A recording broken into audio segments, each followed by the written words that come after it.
ఇదిగో లప్ప అసలు ఏటి జరిగింది ఏటి తగువు. శ్రీను గారు మేమైతే పెళ్లి చేసుకోలేదు. ఎందుకంటే ఇల్లీగల్గా పెళ్లి చేసుకోవడం అనేది చాలా తప్పు. ఎందుకంటే నాకు డైవర్స్ అవ్వలేదు, అతనికి కూడా డైవర్స్ అవ్వలేదు. సో మేము ఎక్కడ కూడా మ్యారేజ్ చేసుకోలేదు.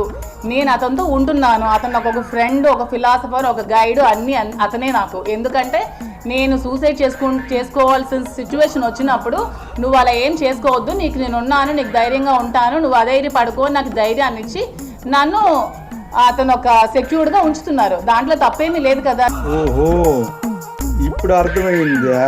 సీనన్న అక్కడ గోకునావు అన్నమాట. సహజీవనం అనేది పెళ్లి కాని వాళ్ళు చేసేది సహజీవనం అంటారు. పెళ్ళైన ఇద్దరు అమ్మాయి అబ్బాయి చేసేది అడల్టరీ అంటారు. అడల్టరీకి ఎక్కడ సుప్రీంకోర్టులో కూడా ఇది ఏం లేదు. దాన్ని మీరు అంత ఇష్యూ సుప్రీంకోర్టు ఏటి చెప్పిందా? ఎవడు మొగుడైనా ఎవడు పిల్లని తిని వెళ్ళిపోవచ్చు చెప్పింది ఏటి?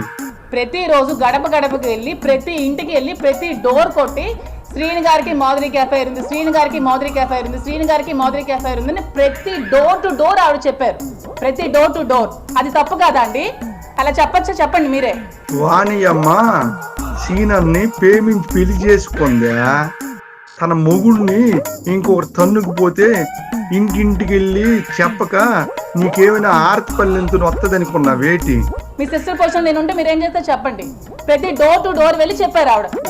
నాకే నీళ్ళ చెల్లింటే ముక్కలు నరికేసి ముక్కలు నరికేసి పాకులకి గద్దలకి ఆరంగేసేసేవాడిని తెలిసినా?